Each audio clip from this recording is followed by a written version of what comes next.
para la clase y nadie se interesa. Bueno, pero del sector privado, sobre todo por el tema del turismo médico, y hay unos grupos venezolanos y unos grupos chilenos que ya están comenzando a construir bajo este tipo de esquema. Es decir, hay unos proyectos que están en investigación bajo este tipo de esquema en lo que son la parte este del país. Okay. Sí, sí. ¿Alguien más quiere hacer una pregunta? Sí, yo quería hacer una pregunta, Restituyo. Oh, sí, licenciado Cabral, adelante. Sí. No, la pregunta mía es que las alianzas públicos-privadas lucen interesantes. Ahora, la pregunta mía es si nosotros en la República Dominicana tenemos un nivel de institucionalidad que permita un manejo adecuado de estas alianzas. Porque si bien después de la ley se han hecho muchos ejercicios de alianzas público-privadas, lo cierto es que todas aquellas que se hicieron antes de la promulgación de esa ley prácticamente han sido un fracaso.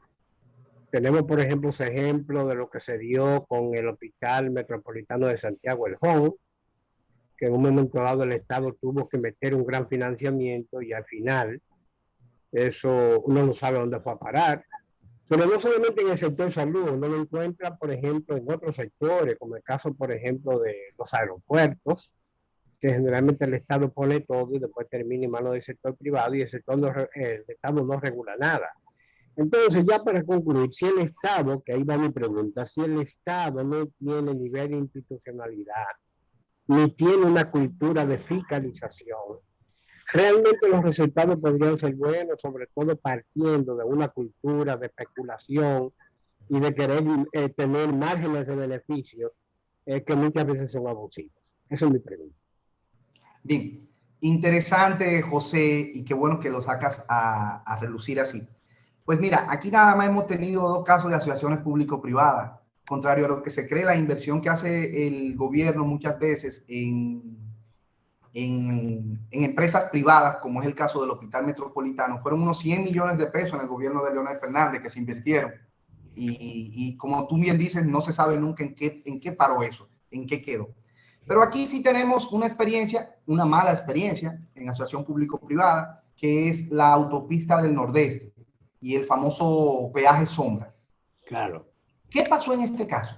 En este caso no se hizo una estructuración adecuada del contrato y las personas que estaban a cargo del gobierno como contraparte pública permitieron que el grupo de inversionistas establecieran una carga muy alta de vehículos diarios que debían pasar y que si no el Estado debía asumir la contraparte en pago.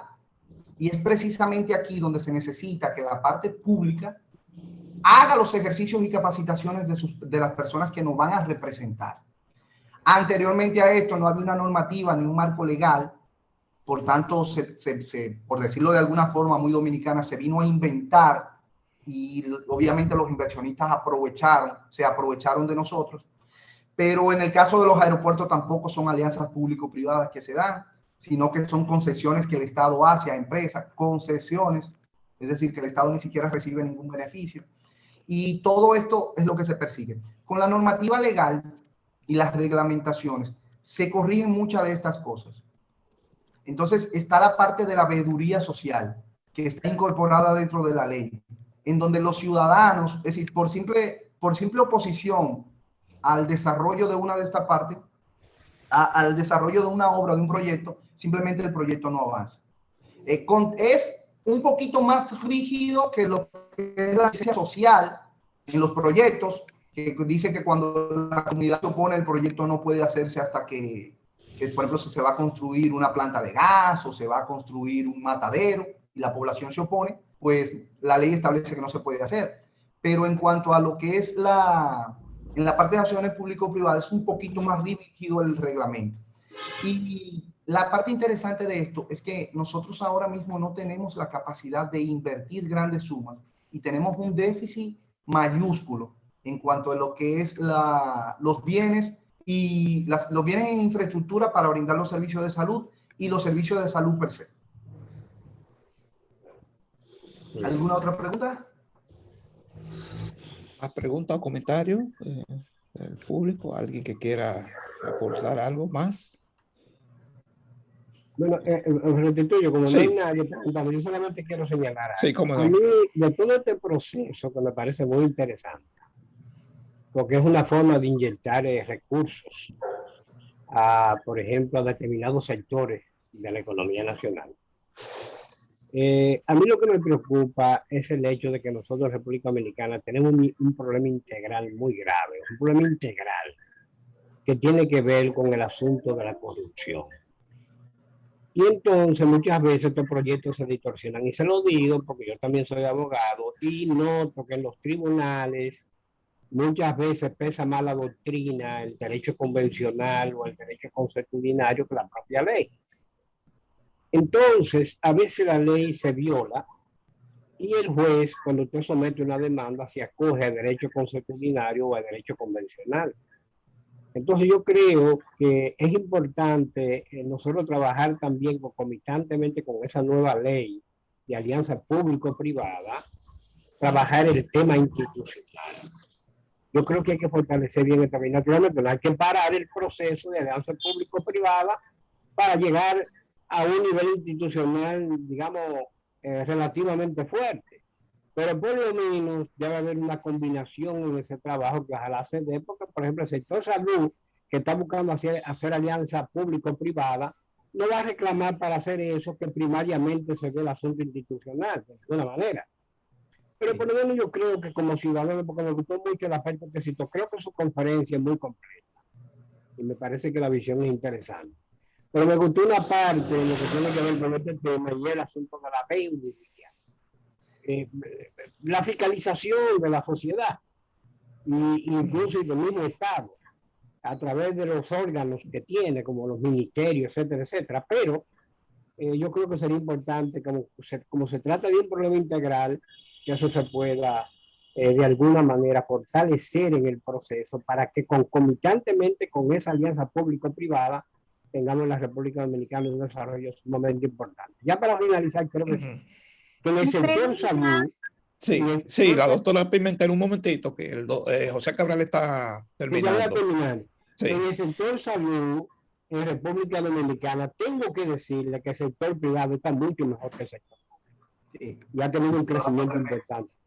Y hay mucho más eficiencia también. De manera que todo eso es un punto de referencia para estas áreas. Ahí termino. Okay. Cómo no, gracias, Cabral. Especificar antes de la doctora que el tema es complejo, es amplio. Yo traté de hacerlo lo más digerible posible y la intención no es que ustedes salgan expertos en la privada, José, sino que se llame al interés de investigar. Déjame decirte que todos estos contratos, José, tienen arbitraje internacional. Eso, como son entre grupos inversionistas, porque estamos hablando de miles de millones de dólares, claro. Estos contratos van a arbitraje internacional directamente. Es decir, que estos contratos, cuando hay cualquier violentación en el contrato, no se conocen en los tribunales del país, sino que se conocen internacionales. No, y además, eso quizás es lo más fuerte que tiene el problema. Exacto. Sí, claro. Doctora Pimentel, adelante, que tiene una pregunta. Sí, muy buenas tardes. Gracias, está muy entendible y digerible esto de la explicación que nos ha dado el doctor. Realmente me llama la atención la parte, porque en cuanto a lo de las contratas de infraestructura, los entendí bastante, pero me llama la atención la parte que dice que también se hacen contrataciones o asociaciones en cuanto a los servicios médicos como personal médico. Estaba refiriendo algo así porque se interrumpía cuando estaba poniendo ejemplo de contratas que se habían hecho de personales de enfermería, de personales de terapia de ortopedia y eso. Aquí en República Dominicana se está haciendo esa parte, o sea, ¿cómo qué ejemplo podemos poner si realmente existe aquí? Ok, entonces mira, esa es la parte de los proyectos que hablé. Recuérdate que la asociación, entonces vamos a través de una asociación. La asociación no es más que nos juntemos dos partes, una pública y una privada.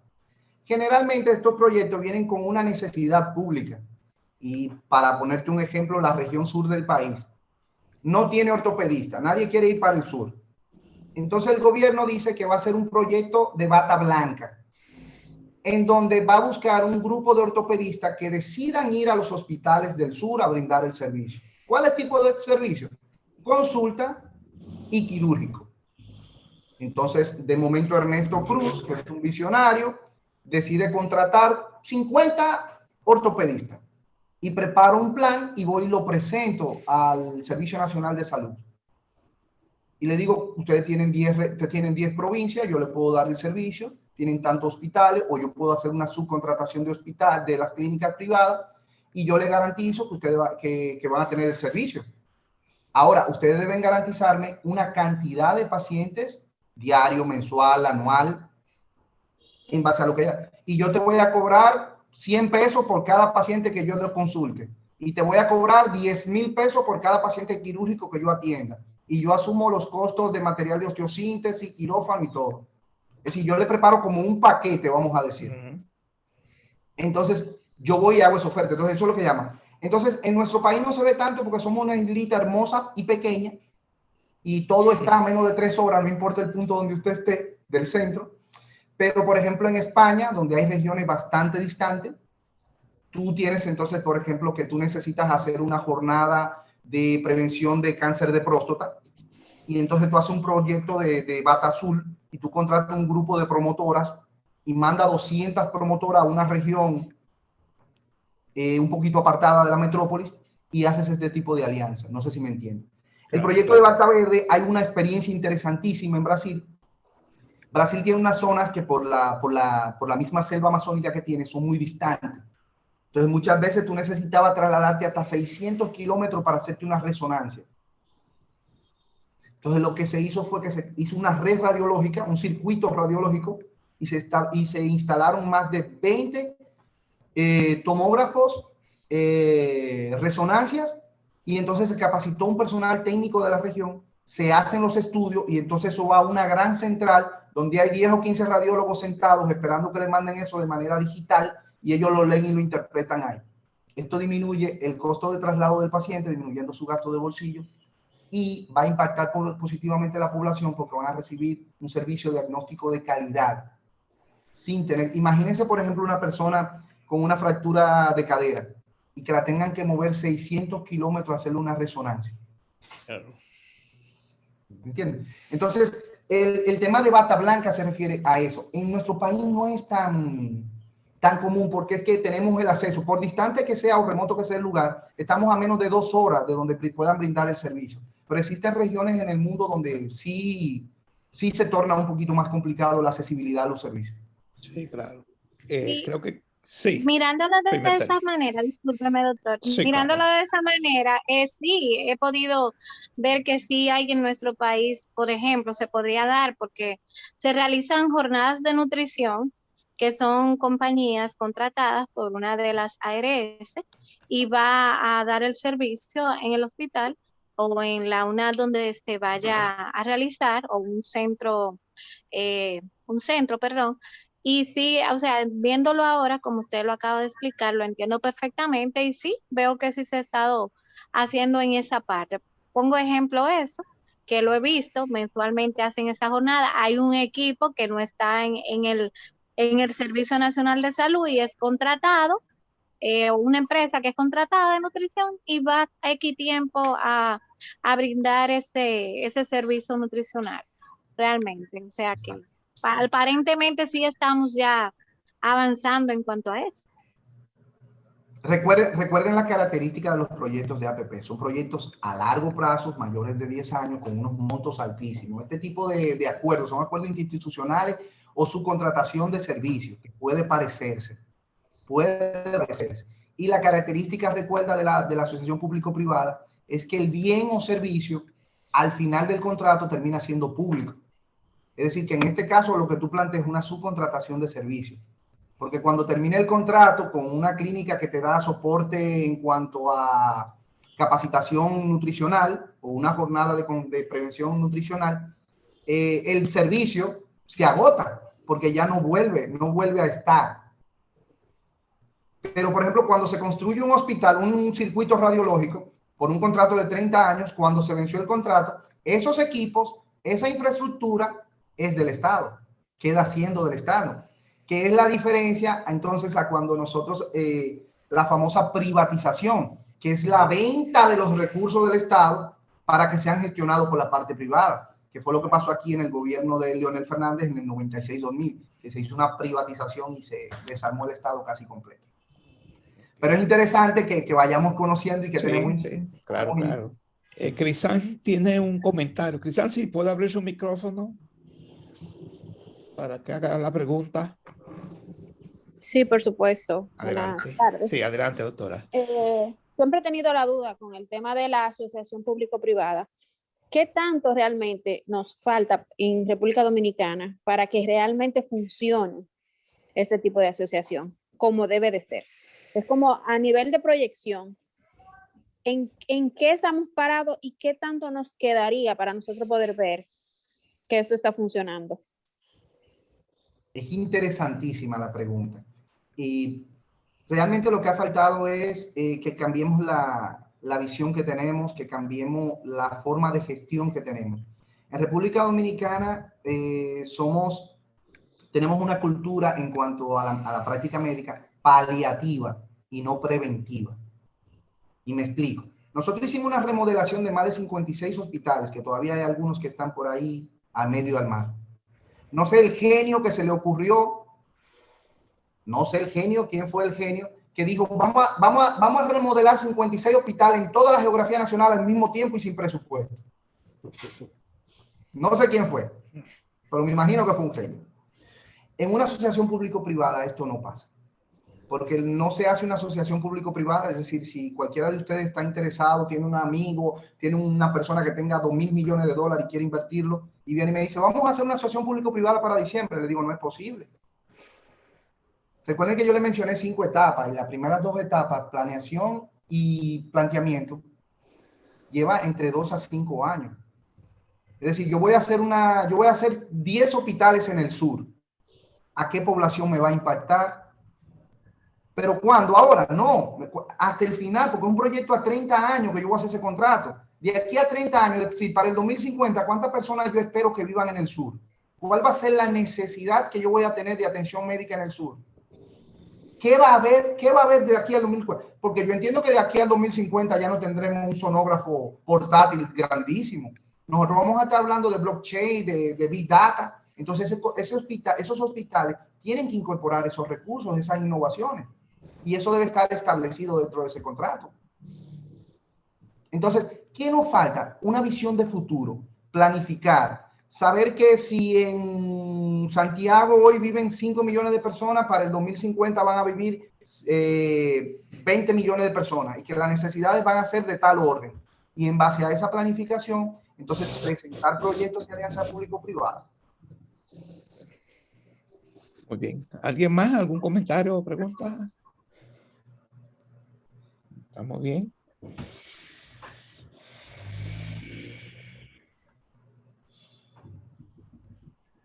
Estamos bien. Doctor Ernesto, el famoso turismo en salud y eso, ¿cómo encaja en estos proyectos? ¿Puedo hablar un poquito más del desarrollo en Santo Domingo? Sí, miren lo que pasa. Ustedes, los que viven en Estados Unidos, saben que el costo de la medicina allá es alto en extremo cuando uno lo compara con el costo de aquí. Y, por ejemplo, para poner algún ejemplo, una cirugía, por ejemplo, de vesícula por la laparoscopía, allá puede costar hasta $25.000, dependiendo el grado de cobertura que usted tenga. Aquí en República Dominicana salen menos de $2.500. Entonces, para una persona le es bastante rentable, si no tiene cobertura, venir a Santo Domingo y con $5.000 se puede ir con 15 días de vacaciones. Claro. Entonces, la cirugía estética en Estados Unidos, una cirugía de mama, cadera, una lipo, te puede salir a cerca de los $100.000. Aquí tú vienes y con $10.000 te lo... Entonces, son una serie de facilidades que brindan. Entonces, aparte de eso, tú vendes el tema de que tú vienes a descansar, de que, por ejemplo, en el caso de las muchachas que van a hacerse cirugía estética, que no quieren publicitarlo, que no quieren que por un tema de morbo, pues vienen y simplemente dicen que van para Punta Cana una semana, se tiran sus fotos en la playa los días previos, se operan y se quedan 10 días recluidas en unos centros, en unos lugares de asistencia que existen. Entonces, los grandes inversionistas, las personas que tienen dinero, han visto una posibilidad de esto, que pueden abaratar costos y sacar dinero. Y simplemente se está haciendo. Hay unos capitales venezolanos aquí inmensos. En Santo Domingo se han hecho unas infraestructuras grandísimas, con mucha inversión, con tecnología de punta. Y ciertamente en Santiago el Home se está construyendo una nueva torre, que va a ser una torre ejecutiva. Se dice que va a ser para turismo de salud específicamente. Es decir, que perfectamente un ejecutivo de Jamaica, de Puerto Rico, puede tomar un avión, llegar al aeropuerto internacional de Cibao en la mañana, hacerse su chequeo médico y en la tarde volar a Jamaica otra vez. Sin tener necesidad de ir a Miami, que que era el otro lugar que anteriormente se iba. Sí, claro, claro. Hasta de Curazao, yo sé que hace muchos años viajaban a procedimientos quirúrgicos, próstata y todo eso. Claro, yo debo decirle al doctor, tuyo, que nosotros en el curso de, bueno, esto no viene tanto al caso, pero en el curso de la pasada campaña electoral, planteamos como parte de un programa que se construya un hospital de turismo de salud en la sierra. Sí. Tú sabes que la sierra tiene características hospitalarias, por el clima, por muchísimas. Entonces nosotros lo que pensamos fue en que podía venir mucha gente del extranjero, por las condiciones que se de la zona, a hacer turismo de salud.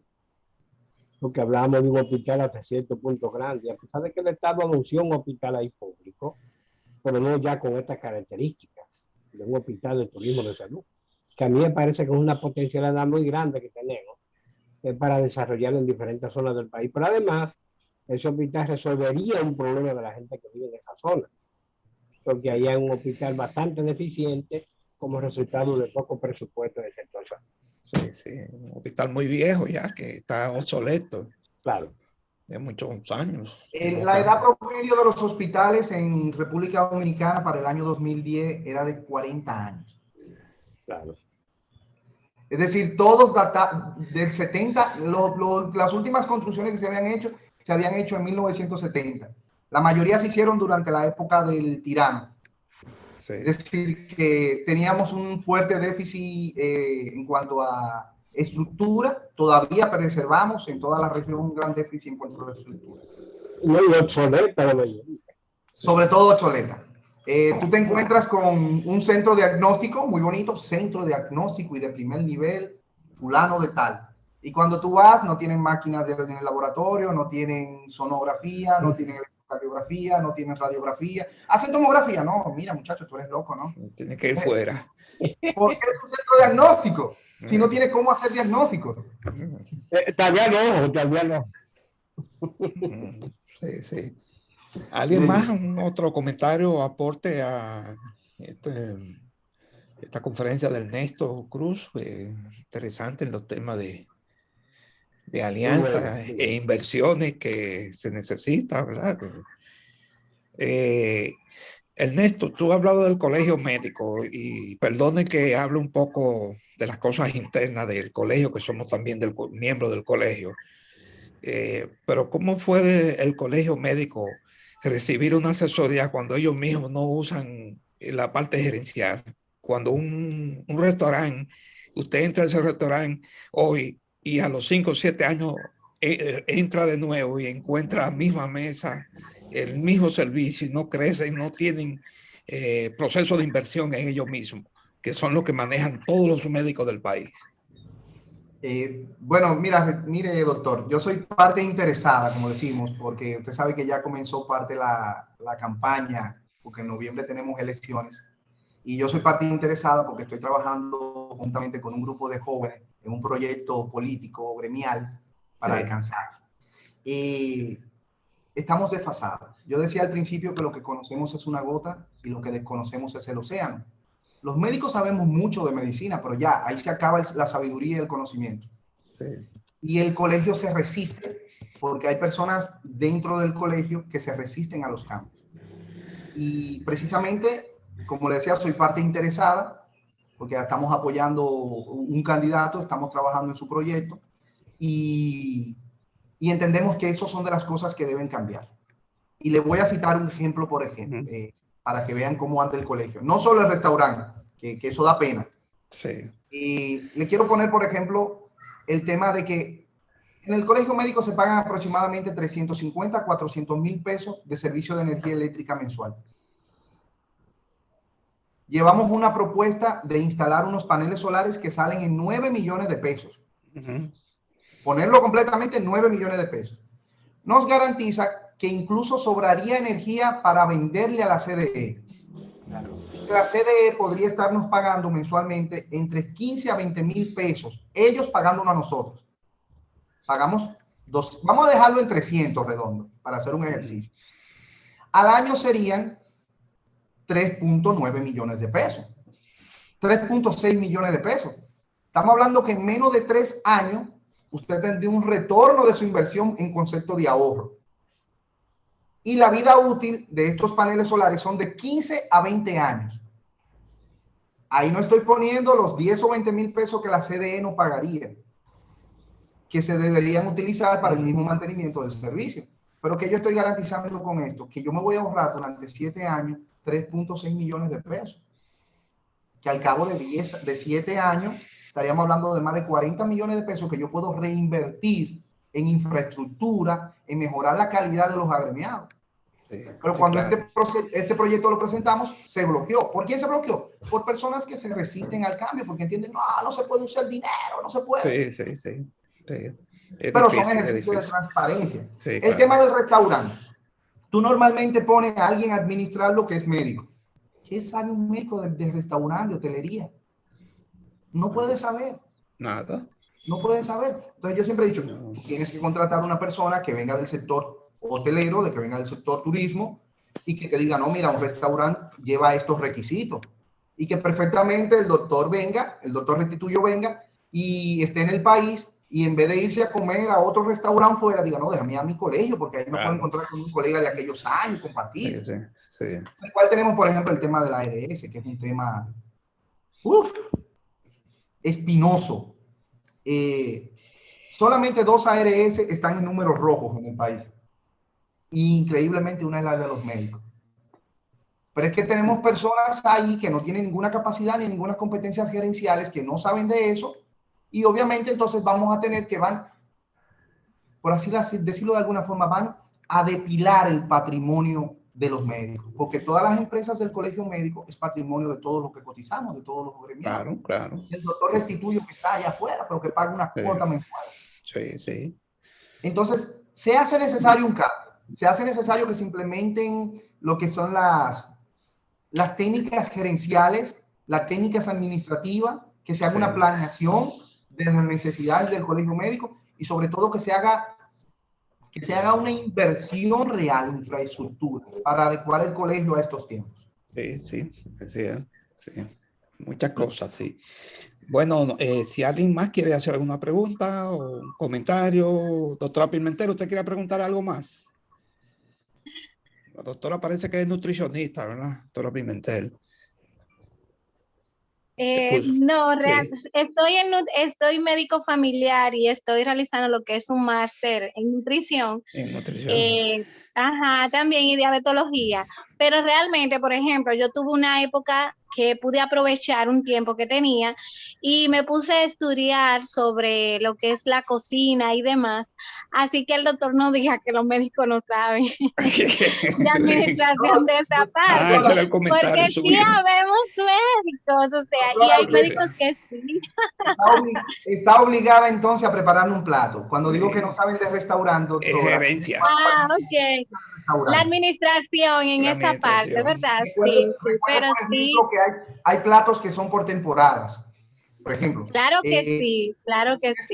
Tiene que variar los postres, tú tienes que cambiar la disposición de la silla, tú tienes que cambiar la música. Es decir, son muchas variables que nosotros no sabemos.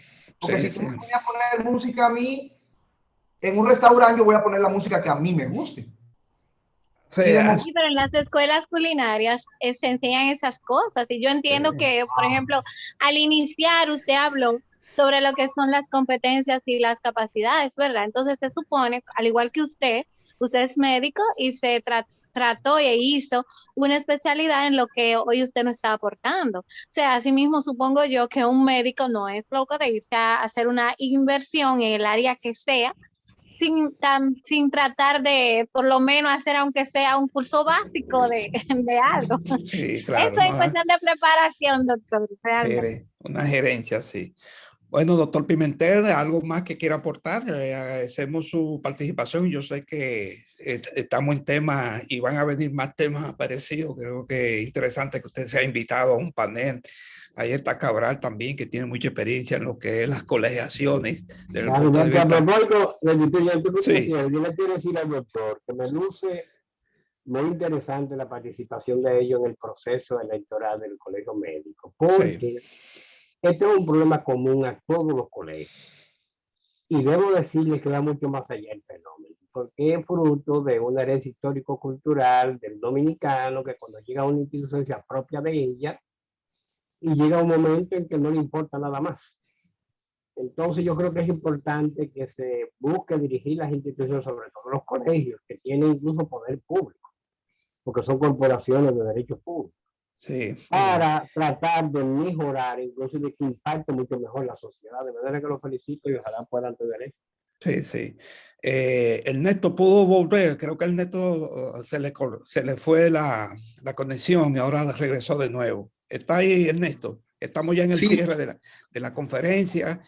Decirte que siempre se conectan profesionales de otros países, de Argentina. Nosotros tenemos conexión con la doctora ortopedista Estela Soto, siempre nos apoya. De México también, la doctora Mónica, diferentes ciudades y países, porque la institución nuestra es hispana. Pero quiero darte un dato, tú que estás en el proceso histórico gremial. En Nueva York, los médicos dominicanos hemos tenido el privilegio de acoger otras nacionalidades.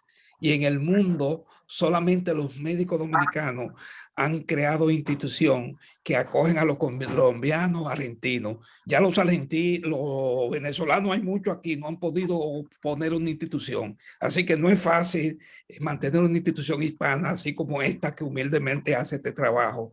Y gracias a ellos que esta institución se mantiene y ese es nuestro compromiso de hacer esto. O sea que muchas veces cuando oyen estos comentarios, estos debates sobre los dominicanos, pero es para traer recursos para ellos también. De eso se trata. Agradecerle a ustedes la oportunidad de compartir, porque normalmente los espacios médicos son muy clínicos, muy diagnósticos, muy de síntomas, y yo creo que sí es importante que nosotros diversifiquemos la información que recibimos. De mi parte, siempre a la hora. No, vamos a hacer negocio, vamos a hablar en numeritos y luego vamos a los grupos, porque aquí hay muchas ideas también para invertir y con una asesoría contigo podemos poner a funcionar eso, porque hay muchas cosas. Ver, aquí está Cabral, que es abogado, pero la mayoría de los proyectos de inversiones que salen de aquí para allá y sobre todo los médicos que se retiran, que van de retirada, lo engañan, no le cumplen. Porque es que no saben que van, entonces como no saben, tienen la falsa idea del conocimiento médico, que te da una falsa idea. Sabemos mucho de anatomía, de clínica, pero no sabe de las proyecciones de un negocio. No sabe de los gastos ocultos de los contratos. Y entonces ahí están los problemas. Pero a la disposición estamos. Gracias, muchas gracias. Buenas tardes a todos y gracias por participar. Gracias, Cabral, y a todos ustedes. Buenas tardes.